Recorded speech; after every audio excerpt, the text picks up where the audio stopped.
trip came as a bit of a surprise to me personally because at this sort of point in my life and career, I had never been to Israel before. And I kind of thought that my first trip to Israel would be with my kids when they got a little bit older. So my little girls are 9 and 12.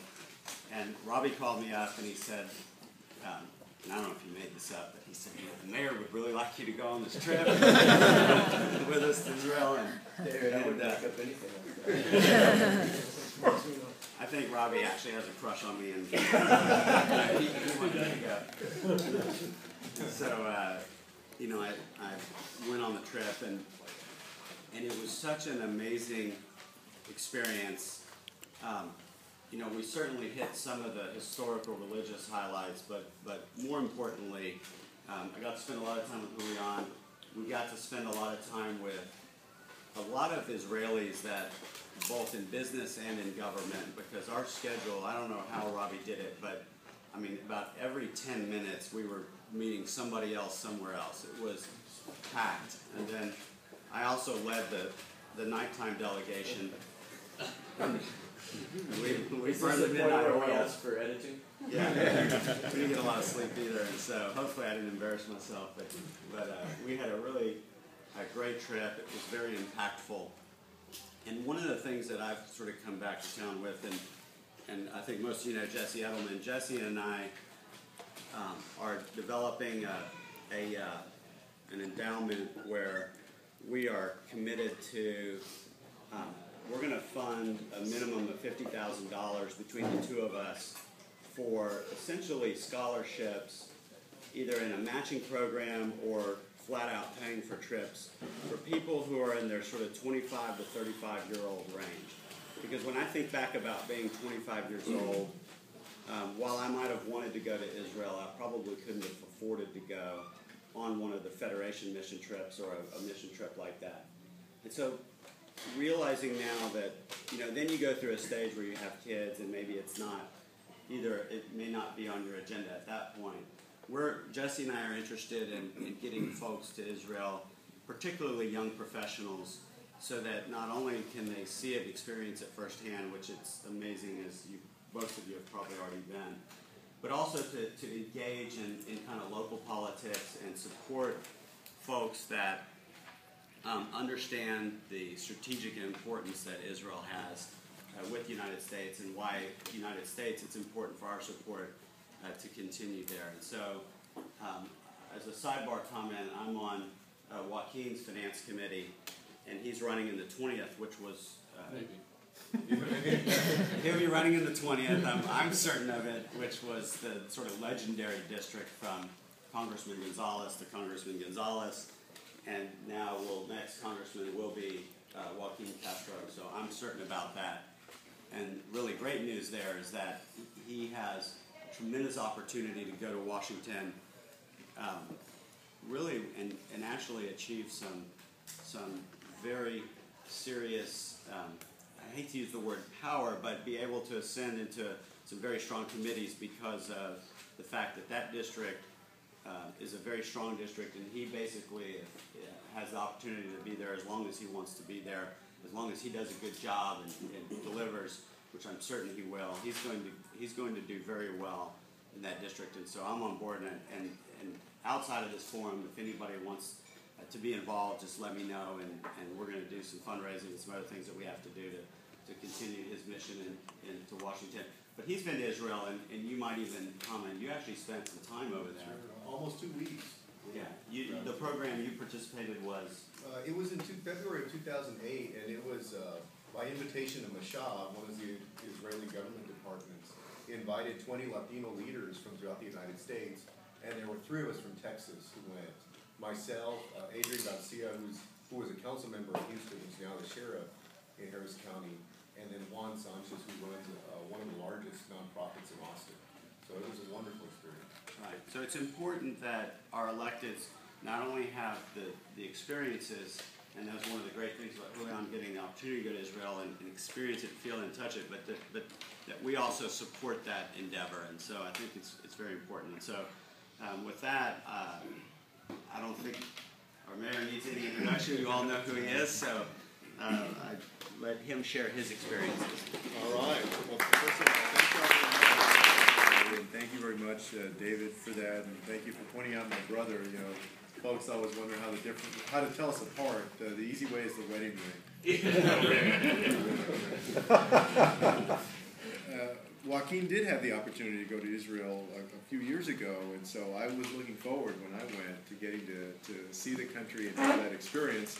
I wish that Mike Belden were here, but as some of y'all may know, he and his wife Louise are celebrating their 50th anniversary, and they're taking a 6-week cruise, and they left on Saturday, so he couldn't be here. But the idea for our trip started in a conversation that I had with Mike and with Mayor Shlomo out of Houston about both my desire to see Israel, and then also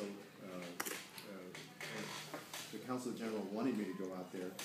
And Mike really made it happen along with the Jewish Federation, so I really owe a debt of gratitude to Mike and the Jewish Federation for that.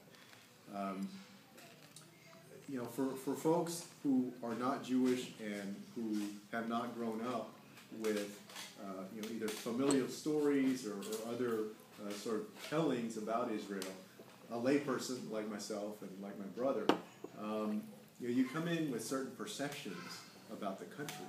A lot of times when you see news about Israel on television or you read about it on the internet, one of the first things that you hear about is violence. You know, and so let me start out by saying that one of the most beautiful things for me, just as an individual personally, was to be very, very pleasantly and amazingly surprised at the nation of Israel. Because I'll tell you that the perception that I had going in was basically of a war-torn nation.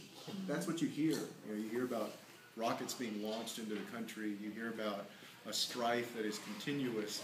And so the perception that I think is out there is of a place that is war-torn, that is conflict-ridden, that is constantly just ripped asunder. And I know, and I don't have a Pollyannish view of it, I know that there are very, very serious and deep conflicts and even violence, but the Israel that I found, that I saw, was an Israel that is a very special place, an Israel that we have a lot to learn from in the United States, and particularly San Antonio, and I'll explain that a little bit more in a few minutes, and an Israel that the United States of America has a great interest in keeping as a very, very strong ally, and that the world, in fact, needs as a very strong ally and a strong country.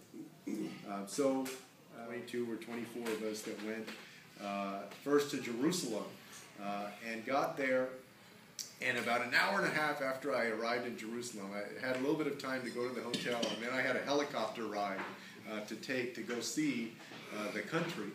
And it was, as y'all know, obviously it's compared to Texas, kind of a small place, so very manageable by air. But it was wonderful to see and to get to understand the geopolitical concerns because of it. Get to see the nation of Israel and what has been developed there, and the rich history that it has. To see it from a different perspective than just on the ground. We did that the first afternoon that I got there. I was on the helicopter. I think Mike was on the helicopter. My eyelids were closing by the end of it from the jet lag. But you know, we literally got to see when folks talk about the security concerns and why the concerns are so heightened, exactly why that is. The amount of space between Israel and those who, you know, are out to do harm is not great at all.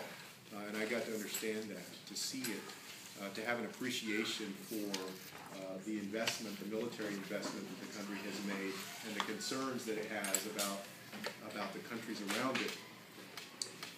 I also had an opportunity, all of us did, as part of the visit, to see all of the religious and the cultural sites that are very special to the Jewish community, but also to the Christian community.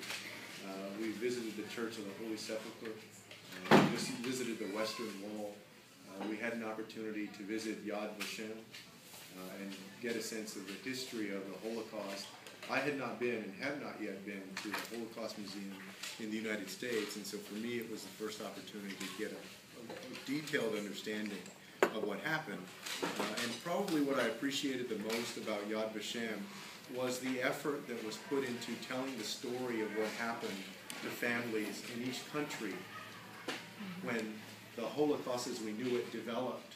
And I went in thinking that I would see in Yad Vashem many pictures with, you know, the pictures that we've seen of bodies stacked up during the Holocaust, of the violence, the brutality that happened. And those were certainly there. But what I was amazed at was the time and the care that was put into telling how that actually developed. You know, the laws that were passed in each nation to ban books or to make folks who are Jewish identify themselves in their businesses, and the progression of evil that happened to accomplish that. Because the lesson there really is to the world, to those of us in this generation, generations forward, you know, this is what happened and this is how you avoid it in the future. That was very, very moving. And it also, was a good point of reflection for why the nation of Israel as we know it today exists, and why when some folks would say that it should not exist, why it certainly should exist, both historically and because of what happened in the 1940s. We also had an opportunity to visit Tel Aviv and to get a very different feel for the country. Actually, before I get to that, though, I wanted to make a remark about Jerusalem. And I mentioned this on the panel that some of us sat on for KLRN. I've always had this thing about San Antonio that I haven't had an appreciation for our buildings, our historic architecture. I've always thought that it looks boring. In fact, the Enchilada Red Library is about the only thing that has any spice, you know, in our whole landscape downtown. And so I've grown up, you know, thinking, golly, every time a new building is built, when are we going to build something that actually has some character to it, you know, that has a little bit of flair. I was absolutely flabbergasted at the pride and the care and the sensitivity to the look and the concern for the historic architecture there, the buildings in Jerusalem, and that there's a very strict code for how folks can build, where they can build, the type of material that can be used, the Jerusalem stone as it's called, and the beauty and the simplicity and the history of it. That gave me a new perspective on San Antonio. Obviously, we don't nearly have the same kind of history, but we do have a very culturally rich history here in our city, and that's expressed in the architecture of the city. And so my desire for that flair or that look that is different from what we've preserved for a long time is a little bit tempered by that, by an appreciation for what I saw over there. But in Tel Aviv, we had the opportunity to see a very different type of place, a city that seems more modern, that obviously is a hotbed of technology, of creativity, that is by water, a coastal city, and architecturally has, and I didn't realize this, but just a tremendous amount of deco architecture. In fact, when I got there, we were meeting with the mayor, and I asked one of the mayor's assistants, I said, you know, this city reminds me of one of the cities in the United States, but I couldn't put my finger on it. And then the person said, well, that Tel Aviv and Miami have the highest amount of deco architecture, they said, anywhere in the world. And yeah, you know, it clicked. It did remind me a lot of Miami. So we had the opportunity to see the excitement in Tel Aviv, and also this historical, religious, cultural center that is Jerusalem, and to get a sense of the development of the nation through the visit at Yad Vashem. But we were also there to do business on behalf of the city. And the second lesson that I learned after the fact that, you know, Israel is not what people see on TV, was how aligned the industries, the sectors that Israel is excelling in and that San Antonio aspires to excel in are. And I'll just give you a couple of examples of those. The first is that we visited the Hadassah Medical Research Center and had an opportunity there to take a tour, but also to visit with a Dr. Itamar Raz, who was doing great groundbreaking research on diabetes. And we learned that they already had a scholar that was here in San Antonio at the Health Science Center, and there was I say young man, probably somebody about mid-30s, that was 2 weeks away from coming to San Antonio, that we met at that time to work with our Institute of Health here, our Diabetes Research Center here.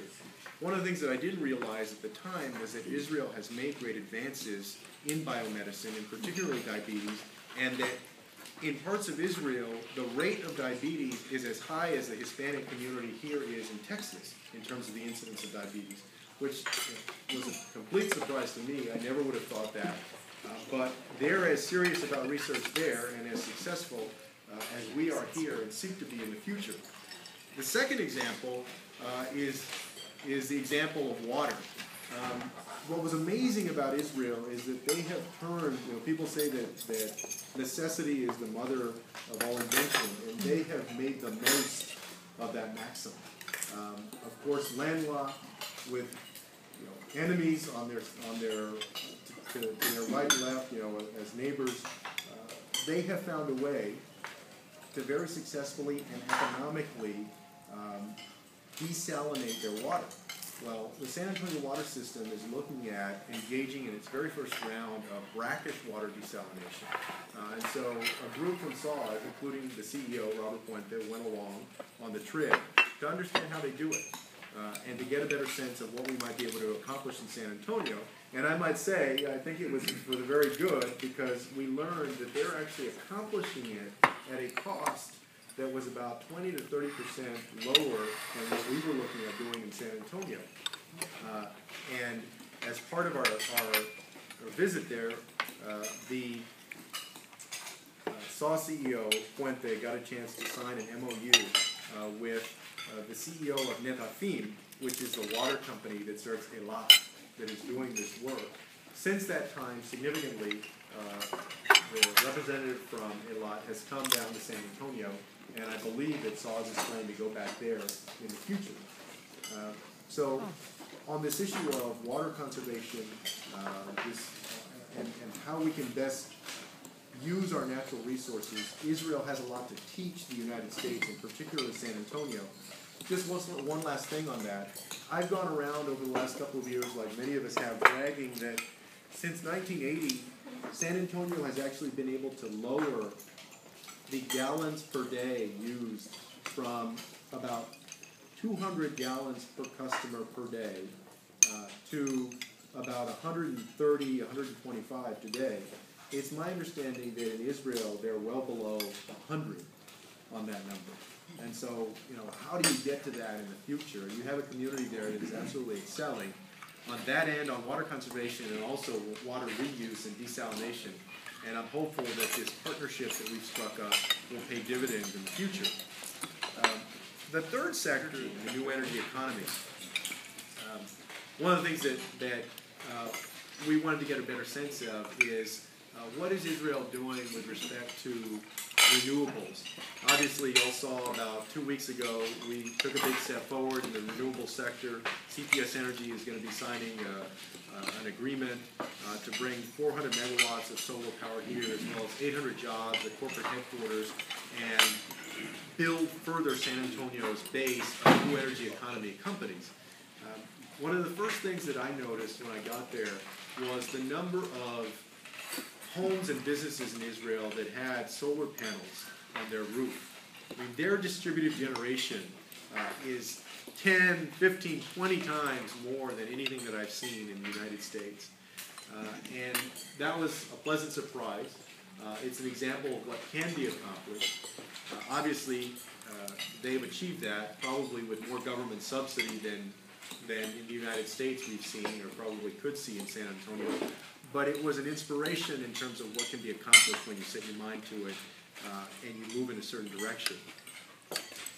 We also had the opportunity to visit with the Interior Minister, and we talked about San Antonio's plans with regard to solar and other renewables, and they seemed to be impressed with the 400 megawatt deal that was coming down the pipe. And so I'm hopeful that that we'll continue to follow the lead of Israel and other countries that have moved in that direction. Then, the third work that AIPAC has done and is doing and the reason that we're here today as well. The third thing I learned was how important Israel is to that region and to the United States. You have a country there that technologically is very advanced, economically is a powerhouse, more startup companies per capita than any other nation in the United States. A lot of wealth creation there and good examples that are being set in terms of a free market economy. Obviously democratic, a country that shares the values of the United States and is a beacon of hope in the Middle East. And very importantly, a great diplomatic friend to the United States, and one that we have every interest in supporting. Here at home, AIPAC has been essential in maintaining that very strong connection, those ties, and ensuring that in Congress, that in state legislatures, and even in local municipalities, that elected officials, policymakers, decision makers understand the importance of the relationship between the United States and Israel. And I can say that I got a very deep appreciation for that relationship.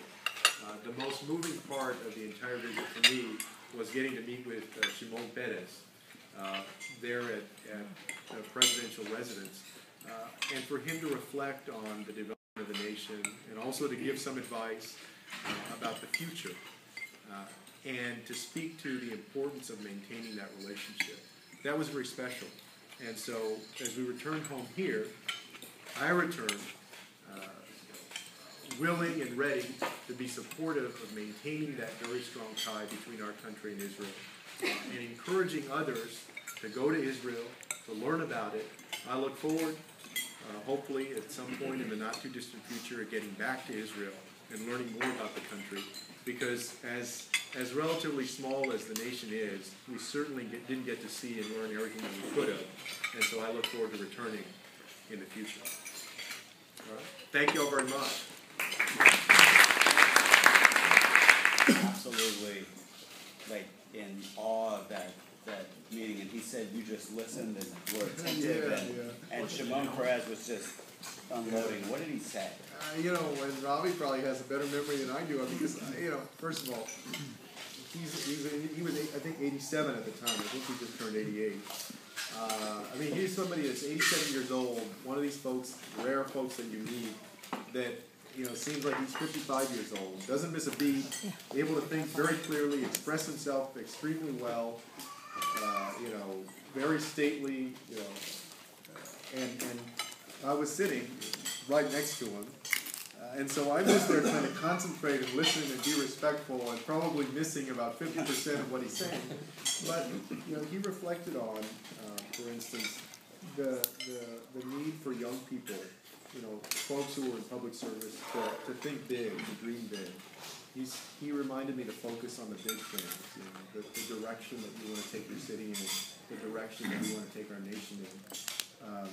I remember, for instance, one of the things that he said that stuck with me was that he used this analogy of a mirror, that people look at themselves in a mirror, and because people look at themselves in the mirror, there's a way that they fix themselves, that they respond to that outwardly, what's outside, the external part of it. And he said, what is the mirror for your inside? How do you gauge who you are and arrange who you are in a good way for the inside? And so it was one of these experiences where you're literally, that you're in the presence of someone with tremendous wisdom, and I was just trying to hold on to it. And Mike and the other folks that were there, I think it was also a great opportunity for them. So, yeah. I have a question. It seems like you learned a lot about Israel and what it's like to be over there. What do you think that they thought of San Antonio, and what did they learn after your visit from what we are here? Well, and I wouldn't say that it's by any means is it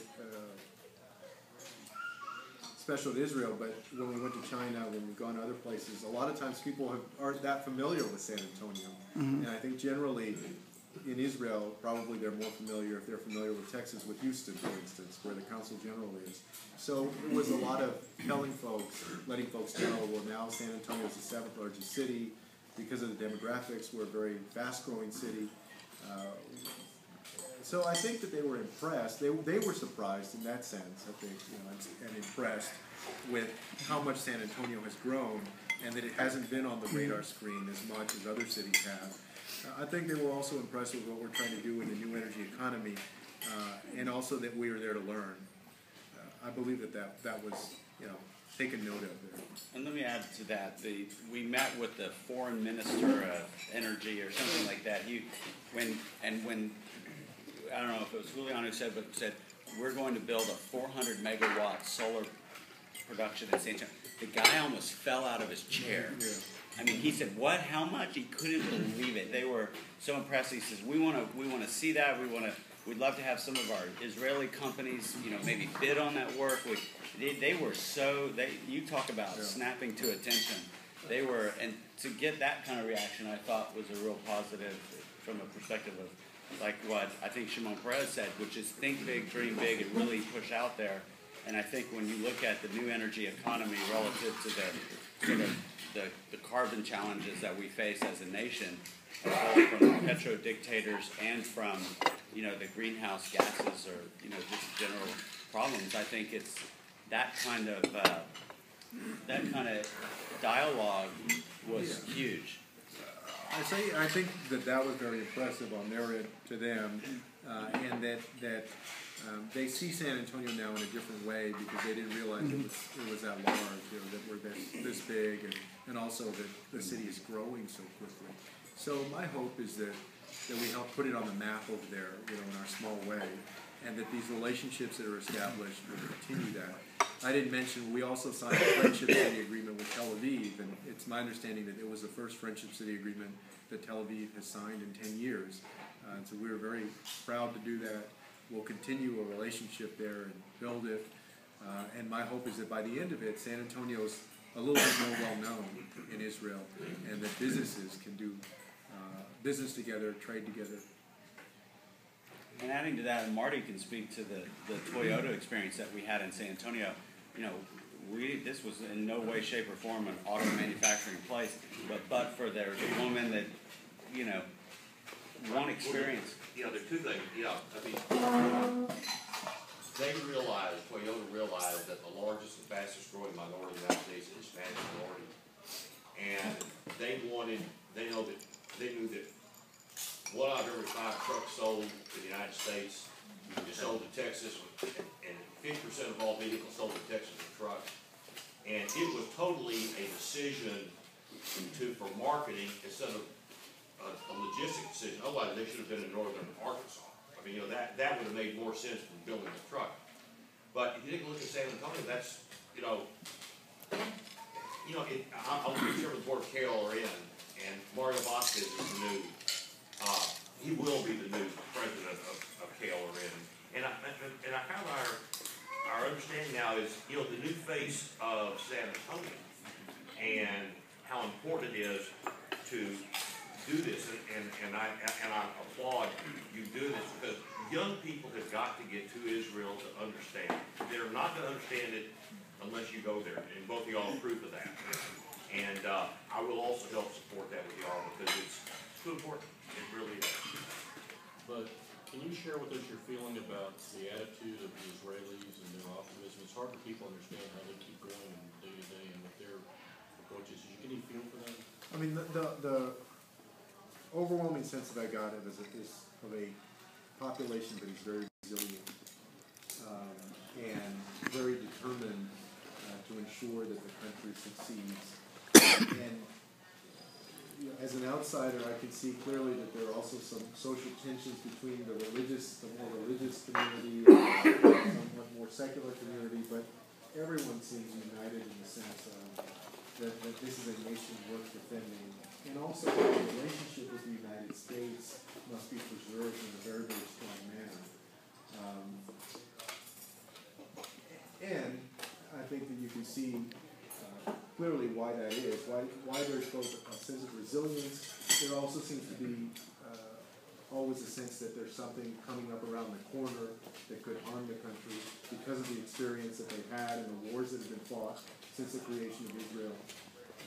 So it was my general sense that you have folks who are determined to do right by their ancestors, to fight for that land, to ensure that it's something that the population of the country can be proud of, and that it's a world leader in so many ways, economically, technologically. Mayor. 5 siblings and her parents and her, at the time, boyfriend. And she was one of the lucky ones that received a visa. And she left Poland through the port of Gdynia and ended up in Chattanooga, Tennessee. It took 2 years, with a lot of hard work, saved money, effort, to get another visa, and that was to Sydney, and her boyfriend at the time, and I don't exactly know how the process worked, why her brothers and sisters, why Sydney got one for her family. But Sydney shows up in New York, doesn't speak a lick of English, simply has a sign around his neck that says Chattanooga.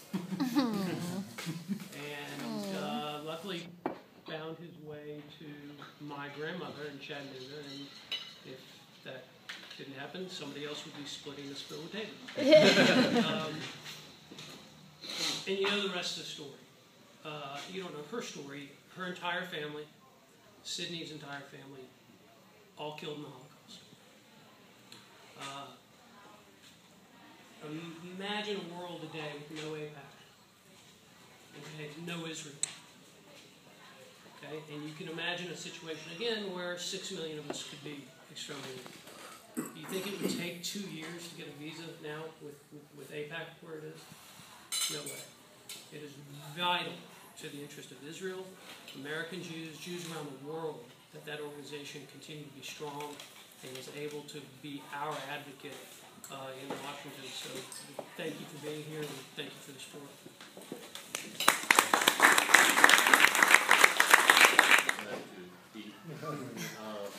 I want to again express my deep appreciation to Joe and David for bringing this group together. I want to also point one thing out. I think the meeting was scheduled for 15 minutes with the President of Israel, and it lasted an hour, which is a real credit to our exceptional mayor, which I'm really proud of.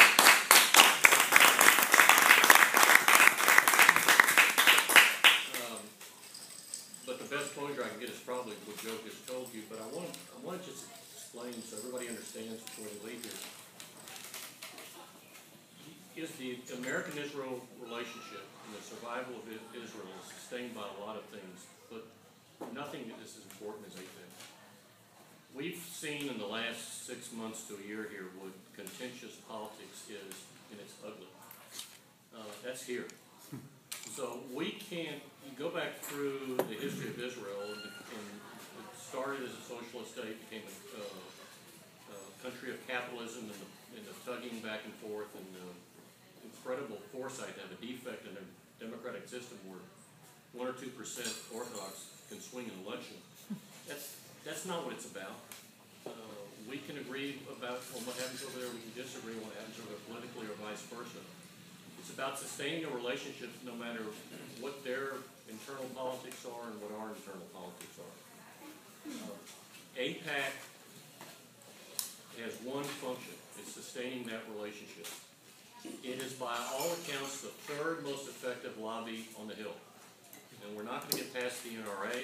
And as more of us get older, we're not going to get past AARP. But its budget is about 147 out of all. That's how efficient AIPAC is. And it's efficient to that level because of the people that get involved in AIPAC that reach out to Joaquin, to Julian, and to other elected officials on both sides of the aisle and say, Israel's important, will you be with us? And these two gentlemen are unequivocally or deeply indebted to that. But what I want to implore you is, if you haven't already done so, this brochure, open it up, join AIPAC. Join AIPAC whether you agree and think Obama's doing a good or a bad job, or the Republicans are going to do a better job, or what's going on over there in Israel right now. AIPAC transcends all of that. Join at some level. Bigger levels are better than smaller levels. Get involved in AIPAC. We have 4, 5, 6 meetings a year where we bring in speakers. you'll get emails to say, can you please email your congressman on this issue? Take 3 minutes and do it. It makes an enormous difference. For those of you who have been fortunate enough to be on any kind of a mission to Washington, where you go as a group into a congressman or senator's office, it makes a difference. I can't even begin to tell you how important it is. The AIPAC Policy Conference, which is March 3rd,